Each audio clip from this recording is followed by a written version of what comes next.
Hello, good morning, जोहार, मैं संजय और आप देख रहे हैं न्यूज झारखंड। समय हो चला है झारखंड की खबरों को जानने का, उनसे अपडेट होने का। तो चलिए जानते हैं आज की 25 मुख्य बड़ी खबरों को। उससे पहले अगर आप न्यूज झारखंड चैनल पे नए हैं तो प्लीज चैनल को सब्सक्राइब करके बेल आइकन प्रेस कर दीजिए, जिससे आप तक झारखंड की हर एक छोटी बड़ी खबर का अपडेट आप तक पहुंचता रहे। तो चलिए शुरुआत करते हैं आज की पहली और महत्वपूर्ण बड़ी खबर से। रांची में शीतलहर का असर, 10 जनवरी तक सभी स्कूल बंद। रांची जिला में लगातार बढ़ती ठंड और शीतलहर को देखते हुए जिला प्रशासन ने एहतियाती कदम उठाया है। भारत मौसम विज्ञान विभाग, मौसम विज्ञान केंद्र झारखंड रांची द्वारा जारी विशेष बुलेटिन में अगले कुछ दिनों तक भारी ठंड और शीतलहर की चेतावनी दी गई है। इसी के मद्देनजर सभी सरकारी, गैर सरकारी, सहायता प्राप्त, अल्पसंख्यक और निजी विद्यालयों में केजी से लेकर 12वीं कक्षा तक की नियमित पठन पाठन गतिविधियां 9 जनवरी से लेकर 10 जनवरी तक पूर्ण रूप से स्थगित रहेंगी। प्रशासन का यह निर्णय विद्यार्थियों के स्वास्थ्य और सुरक्षा को ध्यान में रखते हुए लिया गया है, ताकि कड़ाके की ठंड के कारण किसी प्रकार की असुविधा या स्वास्थ्य जोखिम से बचा जा सके। हालांकि आदेश में यह भी स्पष्ट किया गया है कि यदि उक्त अवधि के दौरान किसी विद्यालय में पूर्व निर्धारित परीक्षा आयोजित है तो परीक्षा का संचालन विद्यालय प्रबंधन अपनी विवेकानुसार कर सकते हैं। इसके अलावा 10वीं और 12वीं कक्षा के छात्रों के लिए विशेष परिस्थिति को देखते हुए विद्यालय अपने स्तर पर कक्षाओं के संचालन को लेकर निर्णय ले सकते हैं। जिला प्रशासन ने विद्यालय प्रबंधन को निर्देश दिया है कि वे इस आदेश का सख्ती से अनुपालन सुनिश्चित करें। सभी स्कूलों को यह सुनिश्चित करना होगा कि कक्षाएं स्थगित रहने के दौरान छात्रों को विद्यालय आने के लिए बाध्य न किया जाए। झारखंड में ठंड का कहर जारी, आज जिन जिलों में शीतलहर का येलो अलर्ट, लोगों को सावधान रहने की सलाह। झारखंड इन दिनों कड़ाके की ठंड और शीतलहर की चपेट में है। पहाड़ी और ग्रामीण इलाकों में ठंड का असर सबसे ज्यादा देखने को मिल रहा है। तापमान में लगातार हो रही गिरावट ने आम जनजीवन को प्रभावित कर दिया है। गुरुवार को राज्य के कई हिस्सों में सुबह की शुरुआत बर्फ जैसी जमी ओस और घने कोहरे के साथ हुई, जिससे लोगों को घरों से निकलने में भारी परेशानियों का सामना करना पड़ा। राज्य में सबसे अधिक ठंड रांची के मैक्लुस्कीगंज में महसूस की गई, जहां न्यूनतम तापमान -0.5 डिग्री सेल्सियस रिकॉर्ड किया गया। सुबह खेतों, पुआल, पेड़ पौधों और घरों की छतों पर जमी ओस बर्फ की चादर जैसी नजर आई। इधर मौसम विभाग ने आज 9 जनवरी को रांची, लोहरदगा, गुमला, खूंटी, सिमडेगा और पश्चिमी सिंहभूम जिलों में शीतलहर को लेकर येलो अलर्ट जारी किया गया है। मौसम विभाग का कहना है कि इस दौरान मौसम शुष्क रहेगा, लेकिन सुबह और शाम के समय हल्के से मध्यम दर्जे का कोहरा छाया रहेगा। लोगों को अनावश्यक रूप से सुबह शाम घर से बाहर निकलने से बचने और गर्म कपड़ों का इस्तेमाल करने की सलाह दी गई है। मौसम वैज्ञानिक के अनुसार उत्तर पश्चिम भारत में हो रही बर्फबारी के कारण वहां से लगातार ठंडी हवाएं झारखंड की ओर आ रही हैं। यही वजह है कि तापमान में फिलहाल कोई खास बढ़ोतरी नहीं हो पा रही है। अगले 2 से 3 दिनों तक शीतलहर और कड़ाके की ठंड का असर बना रहेगा। 13 जनवरी तक राज्य के अधिकांश हिस्सों में कोहरा और धुंध छाए रहने की संभावना है। हालांकि दिन के समय आसमान साफ रह सकता है। रांची के धुरवा से लापता हुए 2 बच्चों की तलाश में पुलिस के हाथ अभी तक खाली, इलाके में आक्रोश का माहौल, मशाल जुलूस और बंद का आह्वान। रांची के धुरवा थाना क्षेत्र से लापता हुए 2 बच्चों की तलाश में रांची पुलिस के हाथ अभी तक खाली हैं। 7वें दिन भी बच्चों के नहीं मिलने से इलाके में आक्रोश का माहौल है और नाराज स्थानीय लोग अब चरणबद्ध आंदोलन की ओर बढ़ने लगे हैं। शनिवार को मशाल जुलूस और रविवार को धुरवा बंद का आह्वान किया गया है। बच्चों की बरामदगी न होने पर आंदोलन और तेज किया जाएगा। स्थानीय लोगों, राजनीतिक और सामाजिक संगठनों ने एक साथ मिलकर निर्णय लिया है। मामले में रांची पुलिस के ढुलमुल रवैये से लोगों में नाराजगी है। अब तक बच्चों का कोई सुराग नहीं मिल पाने के कारण लोग आक्रोशित हैं। बता दें कि 5 वर्षीय अंश और 4 वर्षीय अंशिका 2 जनवरी से ही लापता हैं। एसआईटी की टीम भारी भरकम है, पर पुलिस के हाथ अभी तक खाली हैं। सोमा मुंडा हत्याकांड से उबल उठा खूंटी, आदिवासी समाज का बंद रहा सफल, प्रशासन को सौंपा मांग पत्र।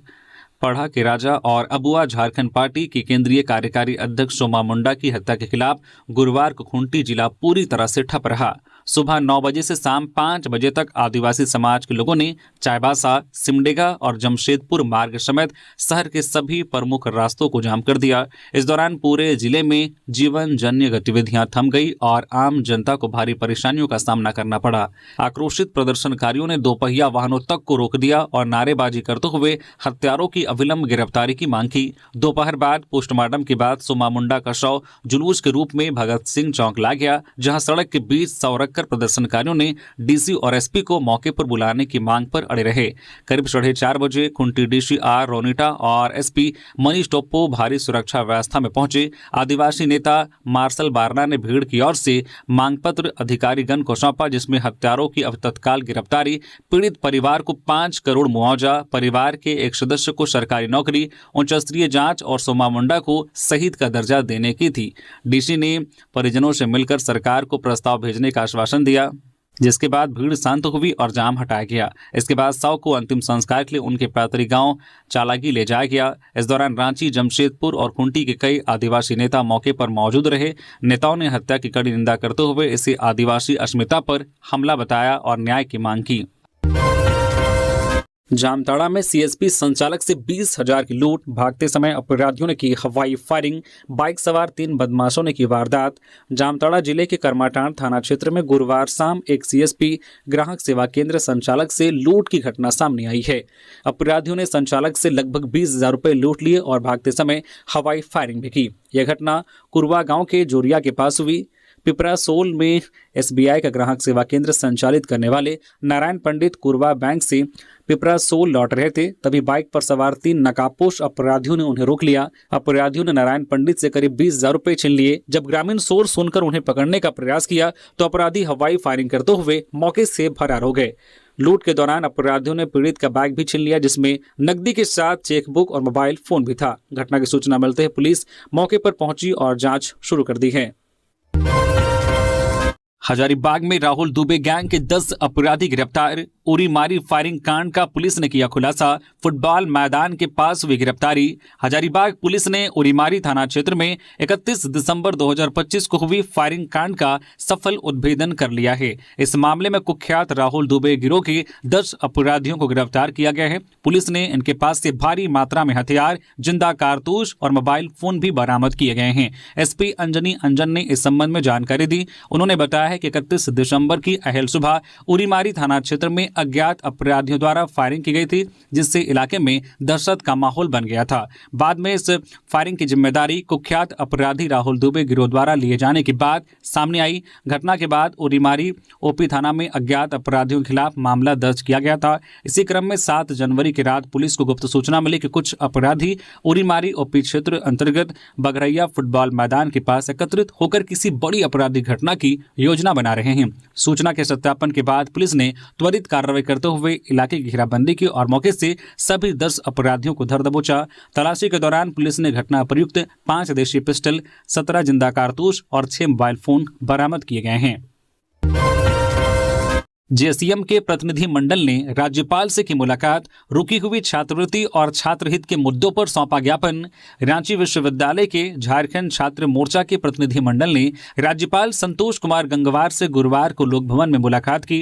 इस दौरान प्रतिनिधि मंडल ने विद्यार्थियों की छात्रवृत्ति के लिए केंद्र सरकार से बकाया केंद्रांश राशि अविलंब जारी करवाने के लिए हस्तक्षेप करने का आग्रह किया। प्रतिनिधि मंडल ने राज्यपाल को अवगत कराया है कि छात्रवृत्ति की एक बड़ी राशि केंद्र सरकार के स्तर पर लंबित है। इस कारण आर्थिक रूप से कमजोर वर्ग के छात्रों को अपनी पढ़ाई जारी रखने में काफी दिक्कतों का सामना करना पड़ रहा है। साथ ही उन्होंने विश्वविद्यालय के अन्य छात्रहित मुद्दों को लेकर राज्यपाल को एक मांग पत्र भी सौंपा है। गोड्डा में मवेशी चोरी के आरोप में युवक की पीट कर हत्या, पुलिस जांच में जुटी। गोड्डा जिले में मवेशी चोरी के आरोप में एक युवक की पीट कर हत्या कर दी गई। यह घटना पोड़ैयाहाट थाना क्षेत्र के सतबंधा गांव के पास हुई। मृतक की पहचान पत्थरगामा थाना क्षेत्र के रानीपुर गांव निवासी पप्पू अंसारी के रूप में हुई है।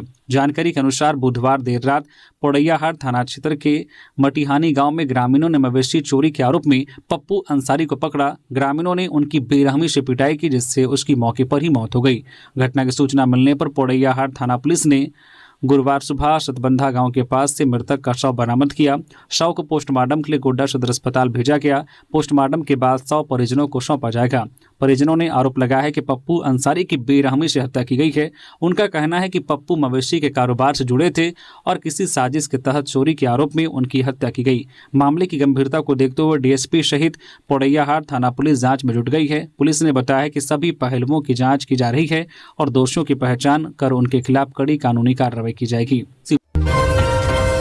धनबाद के चास नाला में हाईवा से दबकर चालक की मौत, मुआवजा की मांग को लेकर हंगामा। झरिया के चास नाला स्थित सेल के हापड़ में गुरुवार को हाईवा से दबकर एक चालक की मौत हो गई। मृतक की पहचान जामा डोबा निवासी शंकर वर्मा के रूप में हुई है। हादसे की जानकारी मिलते ही चास नाला क्षेत्र के विभिन्न यूनियनों के नेता घटनास्थल पर पहुंच गए। यूनियन नेताओं ने इस हादसे के लिए सेल मैनेजमेंट व ट्रांसपोर्टर की लापरवाही को जिम्मेदार ठहराते हुए मृतक के परिजनों को उचित मुआवजा व एक आश्रित को नौकरी देने की मांग की है। पलामू में घर के बाहर मिली इंसानी खोपड़ी, कंघी, सिंदूर और पूजा अर्चना से जुड़ी अन्य सामग्री बरामद। परिजन दहशत में। पलामू के मोहम्मदगंज थाना क्षेत्र अंतर्गत सिलापर टोले में गुरुवार को सनसनी फैल गई। यहां परवेश मेहता के घर के दरवाजे पर एक इंसान की खोपड़ी मिली। खोपड़ी के साथ कंघी, सिंदूर और पूजा अर्चना से जुड़ी अन्य सामग्री भी पाई गई। इस घटना की जानकारी मिलते ही परिवार और ग्रामीण में दहशत का माहौल बन गया। स्थानीय लोगों के अनुसार पूरे इलाके में अफरा तफरी मच गई और तरह तरह की चर्चाएं शुरू हो गई। प्रथम दृष्टिया आशंका जताई जा रही है कि यह किसी को डराने, अंधविश्वास फैलाने या गृह स्वामी को ओझागुनी बताकर बदनाम करने की साजिश हो सकती है। घटना की सूचना मिलते ही थाना चौकीदार मौके पर पहुंचा। उसने खोपड़ी समेत अन्य सामग्री को कब्जे में लेकर थाना ले गया। इसके बाद पुलिस ने घटनास्थल का निरीक्षण किया और आसपास के लोगों से पूछताछ शुरू कर दी है। पुलिस अधिकारियों का कहना है कि मामले की गंभीरता से जांच की जा रही है। खोपड़ी की पहचान, उसके स्रोत और इसके पीछे की मंशा को स्पष्ट करने के लिए सभी पहलुओं की जांच होगी। पुलिस ने लोगों से अफवाहों पर ध्यान न देने और किसी भी संदिग्ध गतिविधि की सूचना तुरंत थाना को देने की अपील की है। राज्य में बदहाल हो चुकी है कानून व्यवस्था। बाबूलाल मरांडी। नेता प्रतिपक्ष बाबूलाल मरांडी ने खूंटी में आदिवासी नेता एवं पढ़ा राजा सोमा मुंडा की निर्मम हत्या पर सवाल खड़े किए हैं। सोशल मीडिया पोस्ट में कहा है कि सोमा मुंडा की निर्मम हत्या से मर्माहत हूं। इस सरकार के शासनकाल में आदिवासी समाज को लगातार निशाना बनाया जाना राज्य की कानून व्यवस्था पर गंभीर सवाल खड़े करता है। राज्य में कानून व्यवस्था बदहाल हो चुकी है। सरकार आम जनता, विशेषकर आदिवासी समाज को सुरक्षा प्रदान करने में पूरी तरह विफल साबित हो रही है। खूंटी पुलिस से कहा है कि इस जघन्य हत्याकांड में संलिप्त दोषियों की शीघ्र गिरफ्तारी कर उन्हें उनके विरुद्ध कठोरतम कार्रवाई सुनिश्चित करे। हजारीबाग में जंगली हाथी ने किसान को कुचला। फसल की रखवाली करने खेत गए थे दंपति, भगाने के दौरान हाथी हुआ उग्र, पत्नी गंभीर। हजारीबाग जिले के मुफस्सिल थाना क्षेत्र अंतर्गत चुटियारू गांव में जंगली हाथी ने फसल की रखवाली करने गए किसान को कुचलकर मार डाला। वही साथ मौजूद किसान की पत्नी को गंभीर रूप से घायल कर दिया। जानकारी के अनुसार किसान आदित्य राणा महुआ टांड इलाके में अपने खेत में टमाटर की फसल लगाई थी। फसल को जंगली जानवरों से बचाने के लिए वह अपनी पत्नी शांति देवी के साथ खेत में ही प्लास्टिक का अस्थायी कुराहा बनाकर रह रहे थे। इस दौरान रात में अचानक जंगली हाथी खेत में घुस आया। वह फसल को नुकसान पहुंचाने लगा। हाथी के खेत में घुसने की आहट मिलते ही आदित्य राणा और उनकी पत्नी ने उसे भगाने का प्रयास किया। बताया जाता है कि इस दौरान हाथी उग्र हो गया और दंपत्ति पर हमला कर दिया। हाथी ने आदित्य राणा को पटककर कुचल दिया, जिससे उनकी मौके पर ही मौत हो गई। वही पत्नी शांति देवी हमले में गंभीर रूप से घायल होकर खेत में गिर पड़ी। हाथी के हमले से इलाके में अफरा तफरी मच गई। शोर सुनकर आसपास के ग्रामीण मौके पर पहुंचे, लेकिन तब तक हाथी जंगल की ओर भाग चुका था। डुमरी विधायक जयराम महतो पहुंचे धनबाद। सांसद ढुलू महतो पर 40,000 करोड़ रुपए की बेनामी संपत्ति होने का लगाया आरोप, जांच की मांग।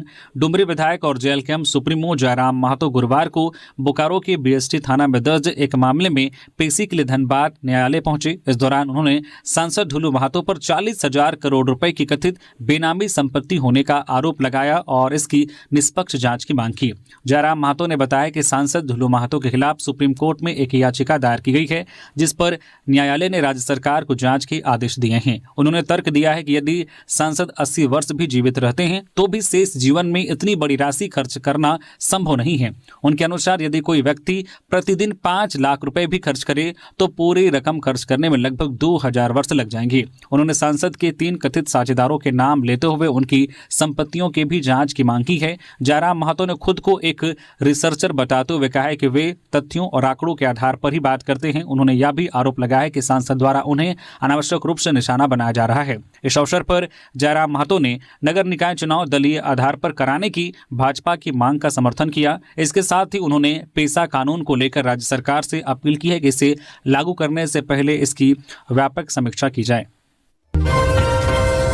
लातेहार में दिनदहाड़े 2 अपराधियों ने लूटी महिला की सोने की चेन, पाउडर बेचने के बहाने घर में हुए थे दाखिल।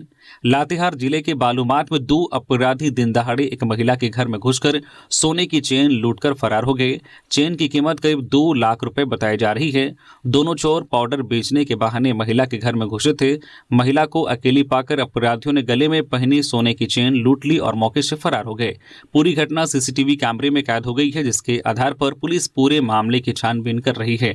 दरअसल बालूमाथ ब्लॉक कॉलोनी निवासी गीता देवी गुरुवार को अपने घर में अकेली थी। लगभग 3:30 बजे बाइक पर सवार 2 शख्स उनके घर के पास पहुंचे। इस दौरान उनमें से एक अपराधी ने आवाज देकर महिला को घर के बाहर बुलाया। जब पीड़िता गीता देवी घर से बाहर गई और उनमें से एक शख्स ने कहा कि वह पाउडर बेचने वाला है। अपराधी ने पाउडर की खूबी के बारे में बताया कि इससे सभी प्रकार के बर्तन जेवर भी साफ हो जाते हैं। इस पर गीता देवी ने कहा कि घर में कोई नहीं है और उन्हें पाउडर भी नहीं लेना है। जिसके बाद अपराधी महिला से पानी मांगता है और इसी दौरान वह अचानक झपट्टा मारकर महिला के गले की सोने की चेन लूटकर फरार हो जाता है।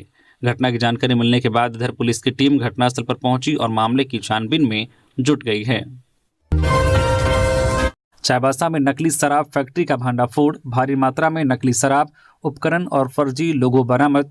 चाईबासा जिला पुलिस ने अवैध शराब कारोबारियों के खिलाफ बड़ी कार्रवाई करते हुए एक मिनी नकली शराब फैक्ट्री का भंडाफोड़ किया है। मुफस्सिल थाना क्षेत्र के गंजडा टोला हाथीबासा में की गई छापेमारी में यह फैक्ट्री पकड़ी गई, जहां ब्रांडेड कंपनियों के नाम पर नकली अंग्रेजी शराब बनाई जा रही थी। पश्चिमी सिंहभूम के पुलिस अधीक्षक को 7 जनवरी को गुप्त सूचना मिली थी। सूचना के अनुसार मोटू जोजो नामक व्यक्ति अपने 2 साथियों के साथ मिलकर अपने घर में अवैध रूप से नकली अंग्रेजी शराब का निर्माण कर रहा था। सूचना की गंभीरता को देखते हुए तत्काल एक विशेष छापेमारी दल का गठन किया गया। गठित टीम ने मोटू जोजो की आवाज पर दबिश दी। मौके से तैयार नकली शराब के साथ साथ उसे बनाने में इस्तेमाल होने वाला कच्चा स्प्रिट, खाली बोतलें, विभिन्न कंपनियों के फर्जी रैपर, स्टिकर और बोतल सील करने के उपकरण बरामद किए गए। सबसे महत्वपूर्ण बात यह है कि शराब की बोतलों पर लगाने के लिए झारखंड सरकार का लोगो लगा फर्जी स्टिकर भी भारी मात्रा में मिला है। रांची के मोरहाबादी मैदान में 13 जनवरी को टूसू महोत्सव, कुरमाली भाषा परिषद परिवार के तत्वाधान में 13 जनवरी को मोरहाबादी मैदान में टूसू महोत्सव का आयोजन किया जाएगा। लोकोत्सव टूसू पर्व की पूर्व संध्या पर आयोजित होने वाला यह कार्यक्रम दोपहर 12:30 बजे से शुरू होगा। आयोजन समिति के अनुसार इस महोत्सव का मुख्य आकर्षण सांस्कृतिक कार्यक्रमों के साथ साथ पुस्तकों की प्रदर्शनी भी होगी। कुरमाली भाषा की पुस्तकों के साथ साथ विभिन्न जनजातीय एवं क्षेत्रीय भाषाओं की पुस्तकों का स्टॉल भी लगाया जाएगा। लातेहार में डीटीओ ने 25 वाहन चालकों से वसूला 62,000 रुपए का जुर्माना। लातेहार जिले में राष्ट्रीय सड़क सुरक्षा जागरूकता माह के तहत कई कार्यक्रम चलाए जा रहे हैं। प्रतिदिन वाहन चेकिंग अभियान भी चलाया जा रहा है। लातेहार डीटीओ उमेश मंडल व मोटरयान निरीक्षक सुनील कुमार के नेतृत्व में गुरुवार को चंदवा मैक्सोलुस्कीगंज सड़क पर वाहन चेकिंग अभियान चलाया गया। इस दौरान ट्रैफिक नियमों का उल्लंघन करने वाले 25 वाहन चालकों से कुल 62,000 रुपए जुर्माना वसूला गया। वाहन चालकों को सड़क सुरक्षा नियमों का पालन करने की हिदायत भी दी गई। डीटीओ ने बाइक चालकों से हेलमेट पहनने व 4 पहिया वाहन चालकों से सीट बेल्ट लगाने की अपील की है। कहा कि सड़क दुर्घटनाओं में अधिकतर मौतें हेलमेट नहीं लगाने के कारण होती है। उन्होंने अभिभावकों से नाबालिग बच्चों को वाहन नहीं देने की अपील की है। कहा कि अगर नाबालिग वाहन चलाते पकड़े गए तो अभिभावकों पर कार्रवाई की जाएगी। जब तक बच्चे बालिग नहीं हो जाते और उनका ड्राइविंग लाइसेंस नहीं बन जाता, तब तक उन्हें किसी प्रकार का वाहन चलाना गैरकानूनी है। सोमा मुंडा के परिजनों से मिले अर्जुन मुंडा। पूर्व मुख्यमंत्री अर्जुन मुंडा गुरुवार की शाम को एदलसंगा पढ़ा राजा सोमा मुंडा के घर खुटार चालंगी पहुंचे। उन्होंने सोमा मुंडा के परिजनों से मुलाकात की। वही सोमा मुंडा के पार्थिव शरीर को श्रद्धांजलि अर्पित किया। उन्होंने घटना को दुखद बताते हुए दोषियों को शीघ्र गिरफ्तार करने की मांग रखी। उन्होंने कहा कि राज्य में कानून व्यवस्था को मजबूत करने की आवश्यकता है, जिससे ऐसी दुर्घटनाओं की पुनरावृत्ति नहीं हो। प्रशासन को संवेदनशील होने की आवश्यकता है। SIR के बीच झारखंड में होगा नगर निकाय चुनाव। समीक्षा बैठक में राज्य निर्वाचन आयोग ने दिए कई निर्देश। राज्य में मतदाताओं के विशेष गहन पुनरीक्षण कार्यक्रम की शुरुआत होने के बावजूद नगर निकाय चुनाव होंगे। नगर निकाय चुनाव को लेकर गुरुवार को राज्य निर्वाचन आयुक्त अलका तिवारी ने उच्च स्तरीय बैठक की, जिसमें राज्य के गृह सचिव, DGP, नगर विकास सचिव और सभी जिलों के DC, SP उपस्थित थे। वीडियो कॉन्फ्रेंसिंग के जरिए हुई इस बैठक में निर्वाचन से जुड़े सभी तैयारियों की समीक्षा की गई। इस दौरान राज्य निर्वाचन निर्वाचन आयुक्त ने कुछ जिलों द्वारा अब तक रिपोर्ट नहीं भेजे जाने पर नाराजगी जताते हुए जल्द रिपोर्ट भेजने का निर्देश दिया गया। बैठक में नगर विकास एवं आवास विभाग से निर्वाचन हेतु आवश्यक राशि का आकलन करते हुए जिलों को व्यय राशि की मांग करने के निर्देश दिए गए। वहीं मतदान केंद्रों पर विधि व्यवस्था के लिए सुरक्षा बलों की आवश्यकता और उपलब्धता का आकलन करने हेतु आवश्यकता अनुसार सुरक्षा बलों की व्यवस्था करने के निर्देश दिए गए। राज्य निर्वाचन आयोग के सचिव राधेश्याम प्रसाद ने बताया है कि बैठक में तैयारियों की समीक्षा की गई है। लगभग तैयारियां पूरी हो गई है। उन्होंने साफ शब्दों में कहा है कि SIR का कोई प्रभाव नगर निकाय चुनाव में नहीं पड़ेगा। हजारीबाग में धरने पर बैठे बीजेपी सांसद नगर निकाय चुनाव की तारीखों के ऐलान की कर रहे हैं मांग। झारखंड में नगर निकाय चुनाव दलीय आधार पर कराने की मांग को लेकर बीजेपी इन दिनों सरकार पर दबाव बनाने में जुटी है। इसी कड़ी में बीजेपी सांसद मनीष जायसवाल ने गुरुवार को झारखंड सरकार के खिलाफ महाधरना दिया। उन्होंने झारखंड सरकार की कार्यप्रणाली पर सवाल खड़े करते हुए कहा कि राज्य के विकास में सबसे बड़ा अवरोधक हेमंत सरकार खुद है। महाधरना कार्यक्रम में सांसद मनीष जायसवाल के साथ बरकट्ठा विधायक अमित यादव, कोडरमा विधायक नीरा यादव समेत बीजेपी के कई नेता उपस्थित रहे। महाधरना कार्यक्रम के दौरान बीजेपी नेताओं ने लंबे समय से लंबित नगर निकाय एवं नगर निगम चुनाव की तिथि को घोषित करने की मांग की है। महाधरना कार्यक्रम की अध्यक्षता बीजेपी सांसद मनीष जायसवाल ने की। इस मौके पर सैकड़ों कार्यकर्ता, पार्षद, पूर्व जनप्रतिनिधि एवं पदाधिकारी बड़ी संख्या में शामिल हुए। महाधरना को संबोधित करते हुए बीजेपी सांसद मनीष जायसवाल ने हेमंत सरकार पर सीधा हमला बोला। पाकुड़ पुलिस ने कोर्ट कैंपस से फरार हत्या आरोपियों को किया गिरफ्तार। एक और FIR दर्ज। अपर जिला एवं सत्र न्यायाधीश प्रथम कुमार क्रांति प्रसाद की अदालत द्वारा दोषी करार देने के बाद कोर्ट परिसर से फरार दोनों हत्या आरोपी नरेन मोहली एवं शिवधन मोहली को नगर थाना की पुलिस ने गिरफ्तार कर लिया है। दोनों हत्या आरोपी की गिरफ्तारी की पुष्टि पाकुड़ SP निधि द्विवेदी ने पत्रकार सम्मेलन कर दी।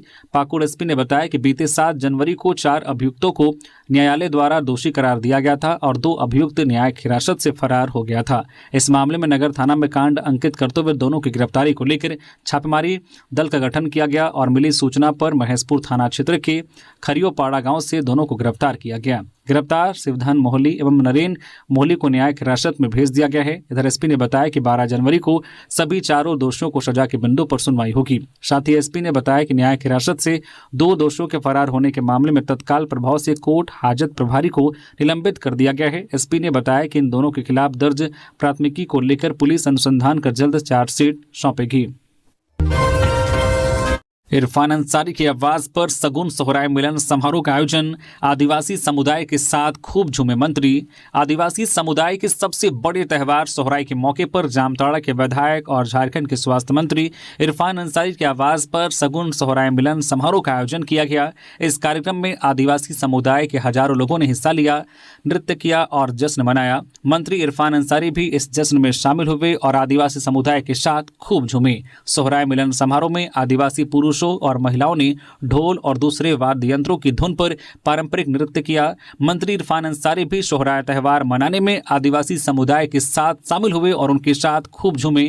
मंत्री इरफान अंसारी ने सोहराय नृत्य करने वाले सभी कलाकारों और आदिवासी पुरुषों और महिलाओं को सम्मानित किया। उन्होंने उन्हें वाद्य यंत्र, कपड़े और कंबल भी बांटे। मंत्री इरफान अंसारी के अलावा उनके पिता पूर्व सांसद फुरकान अंसारी और पार्टी कार्यकर्ता और समर्थक भी मौजूद रहे और सोहराय त्यौहार कार्यक्रम में शामिल हुए।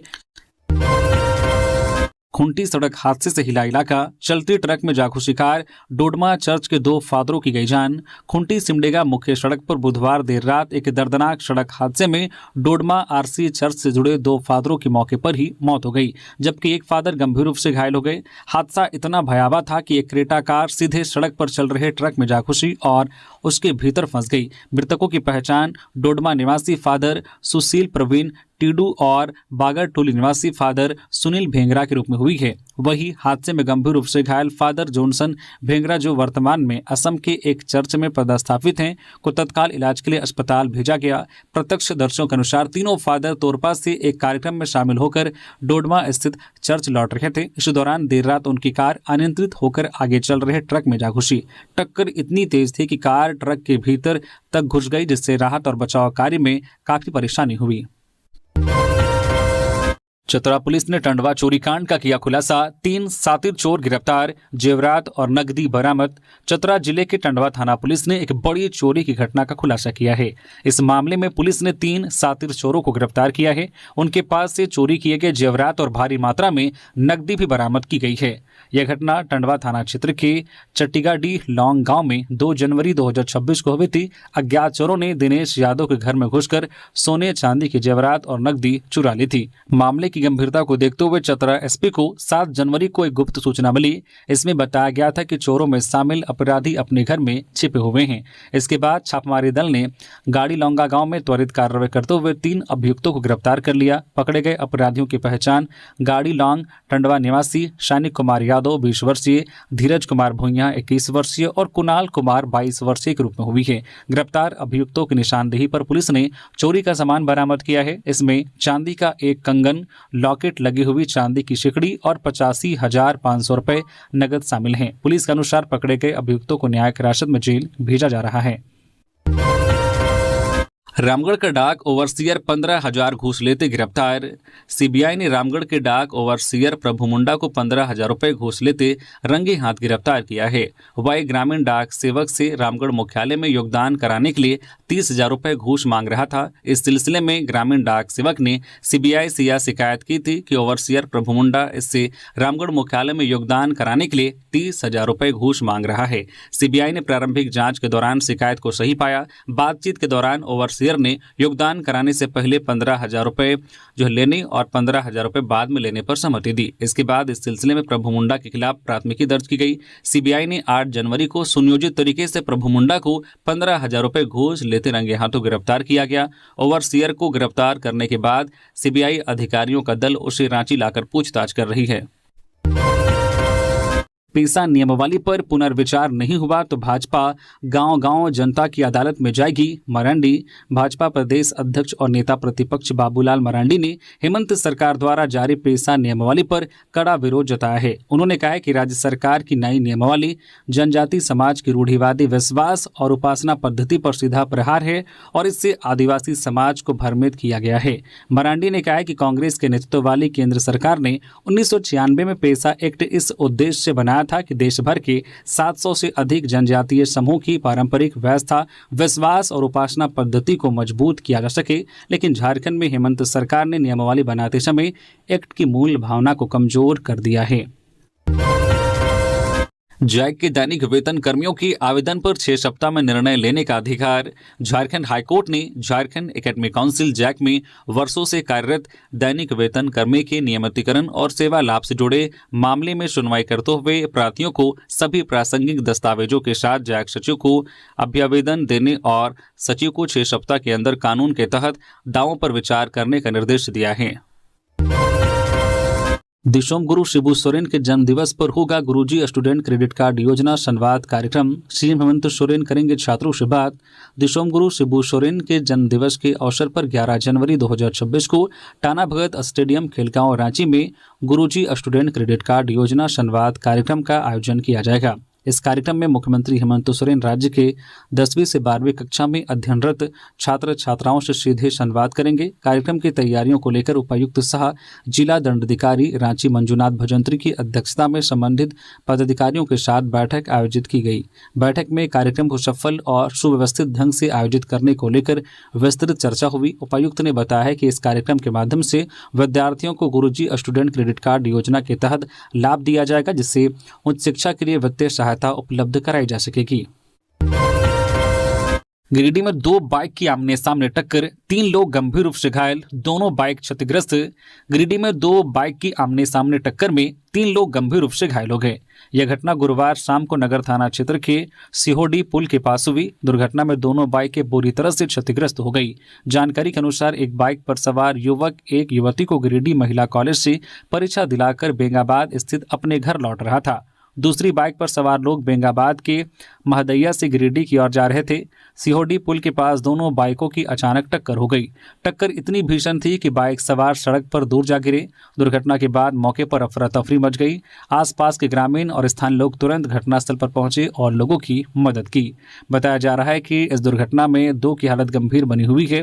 घायलों की पहचान बेंगाबाद थाना क्षेत्र के गमतरिया निवासी 20 वर्षीय उर्मिला कुमारी, बेस्कीटांड निवासी 29 वर्षीय सुभाष कुमार और बेंगाबाद के महदैया निवासी 22 वर्षीय सुभाष कुमार मंडल के रूप में हुई है। घटना की सूचना मिलने पर नगर थाना पुलिस भी मौके पर पहुंची। पुलिस ने मामले की जांच शुरू कर दी है। शराब घोटाले में एसीबी का एक और बड़ा एक्शन। गोवा से गिरफ्तार नवीन केडिया को झारखंड लाने की कियावत तेज। मामले में छठी गिरफ्तारी। झारखंड शराब घोटाला मामले में भ्रष्टाचार निरोधक ब्यूरो एसीबी ने बड़ी कार्रवाई करते हुए छत्तीसगढ़ के शराब कारोबारी नवीन केडिया को गोवा से गिरफ्तार कर लिया है। गिरफ्तारी के साथ ही एसीबी ने उसे ट्रांजिट रिमांड पर झारखंड लाने की प्रक्रिया शुरू कर दी है, जहां उससे शराब नीति घोटाले को लेकर विस्तृत पूछताछ की जाएगी। एसीबी के अनुसार नवीन केडिया लंबे समय से फरार चल रहा था और उसके खिलाफ गिरफ्तारी वारंट जारी किया गया था। उसने अग्रिम जमानत के लिए कोर्ट का रुख भी किया था, लेकिन इसी बीच एसीबी ने उसे गोवा से पकड़ लिया। अब रांची लाकर उसे रिमांड पर लेकर घोटाले से जुड़े कई अहम पहलुओं की जांच की जाएगी।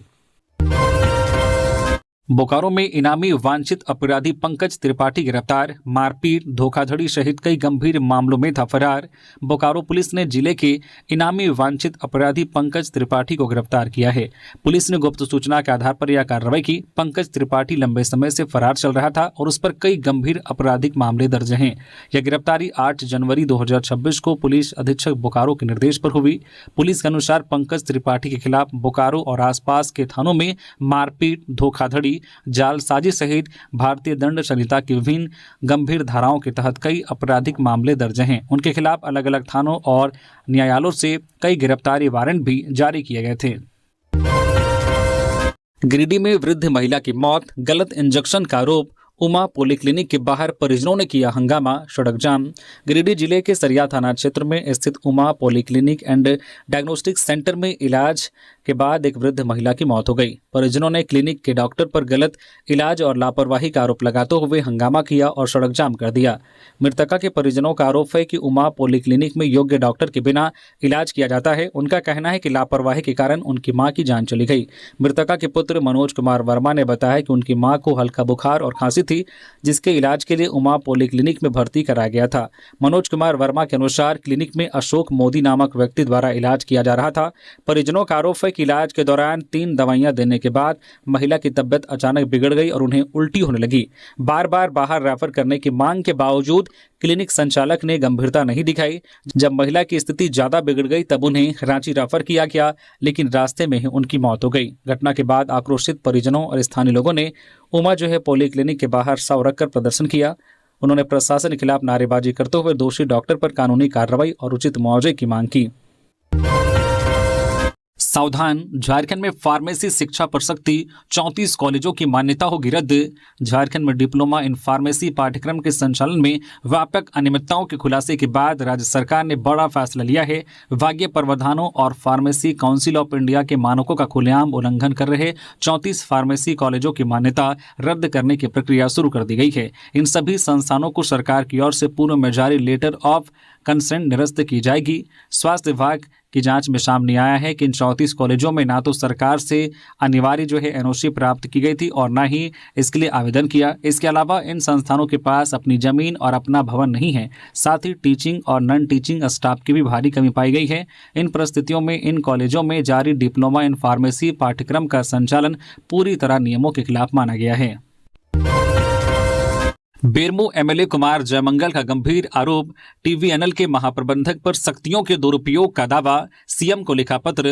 तेनूघाट विद्युत निगम लिमिटेड टीवीएनएल के महाप्रबंधक सह प्रबंध निदेशक अस्थायी प्रभार अनिल कुमार शर्मा पर भ्रष्टाचार के गंभीर आरोप लगाए हैं। सत्ताधारी दल के कांग्रेस विधायक और बेरमो से विधायक कुमार जयमंगल उर्फ अनूप सिंह ने मुख्यमंत्री हेमंत सोरेन को पत्र लिखकर पूरे मामले की जांच और कड़ी कार्रवाई की मांग की है। विधायक कुमार जयमंगल ने मुख्यमंत्री को भेजे पत्र में आरोप लगाया है कि प्रभार संभालने के बाद से ही अनिल कुमार शर्मा लगातार अपनी प्रशासनिक और वित्तीय शक्तियों का दुरुपयोग कर रहे हैं। उन्होंने पत्र में भ्रष्टाचार से जुड़े 5 अलग अलग मामलों का उल्लेख करते हुए इसे निगम और सरकार दोनों के लिए गंभीर बताया है। धनबाद रेलवे स्टेशन से 95 बोतल अवैध शराब जब्त, 2 तस्कर गिरफ्तार। धनबाद रेल पुलिस ऑपरेशन सतर्क के तहत प्रतिबंधित वस्तुओं की तस्करी पर लगातार कार्रवाई कर रही है। इसी क्रम में धनबाद रेलवे स्टेशन से 2 शराब तस्करों को गिरफ्तार किया गया है। उनके पास से विभिन्न ब्रांडों की 95 बोतल शराब जब्त की गई है। बरामद शराब की कुल मात्रा 33.672 लीटर बताई जा रही है, जिसकी अनुमानित कीमत करीब 29,100 रुपए है। तो ये थी आज की झारखंड की टॉप बड़ी खबरें। इसी तरह से झारखंड की हर एक छोटी बड़ी खबर देखने के लिए आप न्यूज़ झारखंड चैनल को सब्सक्राइब करके बेल आइकन प्रेस कर दीजिए, जिससे अब तक झारखंड की हर एक छोटी बड़ी खबर का अपडेट आप तक पहुंचता रहे। तो अभी के लिए बस इतना ही, हमें दीजिए इजाजत, फिर मिलते हैं किसी और खबरों के साथ। धन्यवाद।